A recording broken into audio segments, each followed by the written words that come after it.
Dyma'r drydydd mewn cyfres ar ffydd Gobaith Cariad a bore yma, da ni'n mynd i fod yn edrych ar Gobaith. Wel, dwi'm yn gwybod sut ydych chi wedi ymdopi gyda'r lockdown.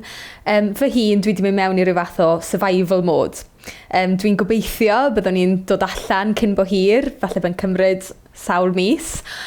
Ond mae'r gobaith am fod gyda teulu a ffrindiau, gyda'r eglwys eto wedi cadw fi i fynd. Ond pan fi'n teimlo'n ansicr yw'r adegau pan dwi'n clywed fod pethau ddim yn mynd i fod yn dod nôl i normal cweit mor fuan, pan dos na ddim amserlen, bod social distancing yn mynd i ddim ymlaen am amser hir, a dyna pryd dwi wedi teimlo'n fwyaf ansicr, achos dwi ddim yn gwybod beth sydd o'n blaenau ni. A mae beth ni'n credu fydd yn digwydd yn dyfodol, be dyn ni'n gobeithio ynddo, yn effeithio sut dyn ni yn byw yn y presennol. Mae'r pethau ni'n gobeithio amdano yn effeithio sut dyn ni'n byw heddiw. Felly bod chi'n gobeithio am fywyd cyffyrddus, cael lot o arian, a bod chi yn y presennol yn gweithio'n galed fel bod chi'n gallu gwireddu'r freuddwyd yna. Wel, dwi eisiau siarad â chi yn fyr iawn bore yma am y gobaith Cristnogol a sut mae'r gobaith Cristnogol yn effeithio sut dyn ni'n byw nawr. Dwi am ddarllen rhai adnodau o lythyr cyntaf Pedr, adnodau 3-5.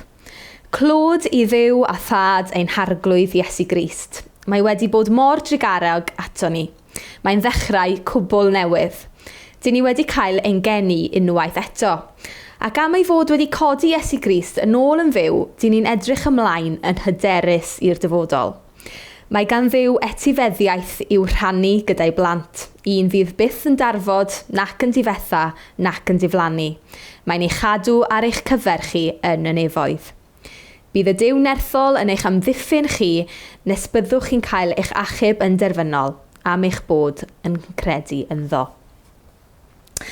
Felly, at bwy oedd Pedr yn sgwennu'r geiriau yma? Oedd yn sgwennu at Gristnogion oedd yn byw ar draws ardal eang iawn. Pobl oedd wedi cael ei gwahanu a yn aml iawn, mae'n siŵr o'n nhw'n Gristnogion oedd yn byw mewn cyd-destun, falle o'n nhw'n bell wrth Gristnogion eraill. A falle bod nhw'n cael ei erlyd achos beth oedden nhw'n ei credu. Ond mae Pedr yn dweud wrth y Cristnogion yma, gallwch chi edrych ymlaen yn hyderus i'r dyfodol. Pam? Wel, achos fod Duw wedi codi Iesu Grist yn ôl yn fyw. Roedd Iesu wedi cael ei groesoelio, oedd wedi marw, ac wedyn wedi atgyfodi a dod nôl yn fyw.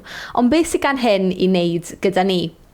Wel, mae Duw yn dweud mae y bywyd newydd yma trwy Iesu Grist yw'r etifeddiaeth mae e'n rhannu gyda ni. Dyma'r cynllun sydd gyda fe ar ein cyfer ni.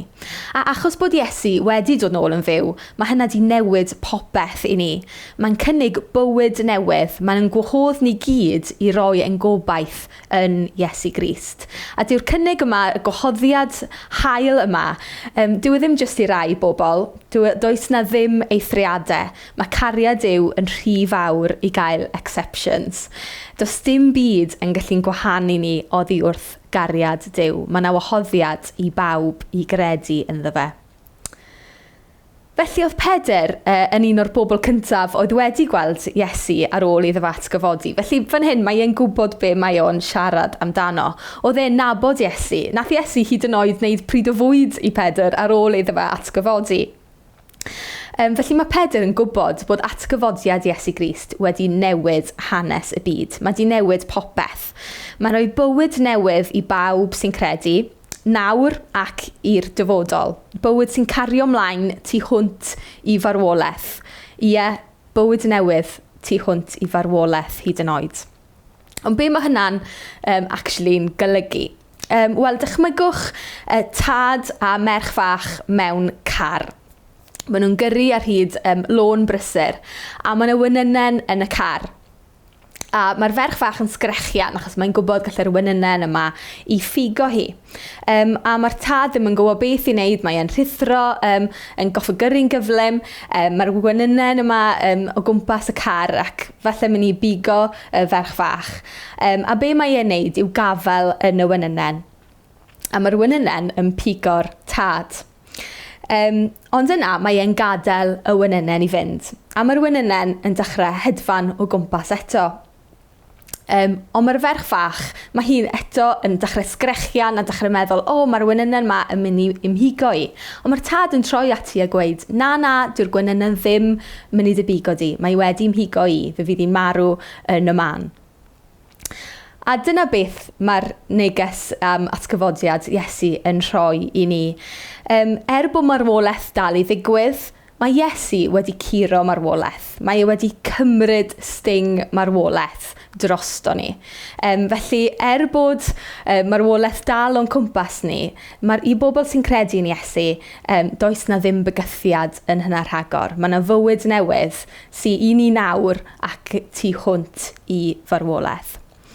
Chi'n gweld fe ddechreuodd marwolaeth Iesu a'i atgyfodiadau cyfnod newydd yn hanes y byd. A mae'r grym gododd Iesu o'r bedd yn rym sy'n rhoi bywyd newydd i ni. Yn y newid ni, yn newid eglwysu, a hyd yn oed y newid yn cymdeithas ni. Mae atgyfodiad Iesu, y bywyd newydd, yn addewid bod Duw yn y busnes o wneud y byd cyfan yn newydd. Yn fyd na dyw pechod yn gallu i lygru rhagor. A does dim byd y tu hwnt i gynllun Duw i achub ag adfer y byd yma. Felly mae ganddo ni obaith byw, y gallwn ni roi yn ffydd ynddo. Nid rhyw athroniaeth yw hwn, nid rhyw chwedle, ond Duw yn ymyrryd yn hanes, ymherson Iesu Grist. Yn ymyrryd mewn byd oedd yn disgyn yn ddarnau. Ond y gwirionedd yw, ni'n byw mewn byd sy'n dal i ddisgyn yn ddarnau. Ni'n gweld anobaith o'n cwmpas ni'n bob man. A ni'n gweld pobl heb fwyd, ni'n gweld trais, ni'n gweld yr amgylchedd yn mynd o ddrwg i waith, ni'n gweld y pegynnu erchyll ma mewn cymdeithas, ni'n gweld anghyfiawnder, ni'n gweld hiliaeth. A ni'n gallu gweld yn y gorffennol mae'r eglwys wedi gwneud daioni, ond mae'r eglwys yn aml iawn wedi cyfrannu at y broblem hefyd ac wedi methu. A weithiau dwi'n meddwl, dyn ni'n gallu meddwl fel Cristnogion am bywyd a'r bywyd Cristnogol fel dwi'n meddwl am y lockdown. Wel, os rawn ni'n pen lawr, mae dyddiau gwell i ddod, mae'n gwobr ni yn y nefoedd. Bewydd. A wedyn fe gewn ni amser dan y nefoedd. Wel, dwi ddim yn meddwl taw dyna beth yw cynllun Duw ar ein cyfer ni ac ar gyfer y byd yma. Achos mae'r bywyd newydd yma, mae Pedr yn sôn amdano, yn dechrau nawr yn y presennol, yn y byd yma. Mae Pedr yn dweud mae'n ddechrau cwbl newydd. Dyn ni wedi cael ein geni unwaith eto, meddai Pedr. Felly, dim bwriad Duw yn bod ni'n aros yn dawel, ond yn gwisgo amdana ni arwyddion y deyrnas newydd sydd ar y ffordd, a'i dangos nhw i'r byd o'n gwmpas ni, a'i hymarfer nhw mwyn trawsffurfio ein hunain a trawsffurfio'r byd o'n gwmpas ni. Y gwirionedd yw bod Iesu yn frenin sy'n teyrnasu nawr, a da ni'n byw dan ei dernasiad e. Ond mae Iesu hefyd yn frenin sy'n cerdded gyda ni, trwy yn poeni a trwy poenau'r byd. A oherwydd yn gobaith ni yn Iesu, dyn ni'n gallu cael heddwch mewn sefyllfaoedd ofnadwy o anodd. Oherwydd gobaith Iesu, mae maddeuant yn gallu torri trwy'r cysineb hyllaf. A oherwydd gobaith yn Iesu, i ni'n gwybod fod cyfiawnder yn ennill y dydd yn y pen draw, a bod yn hymdrechio ni yn jyst yn gysgod o hynny. Ond dyn ni ddim yn gallu gwneud hyn ar ein pen yn hunain. Dyn ni'n gallu dod â gobaith Duw i'r byd, ond mae'n waith anodd iawn os dyn ni'n gwneud o ar ein pen yn hunain, a fyddwn ni'n methu. A mae lot o pobl yn yr amser yma yn ystod y lockdown wedi trio torri gwallt eu hunain.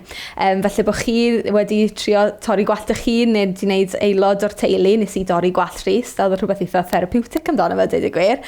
Ond mae rhai pobl wedi cael tipyn o disasters.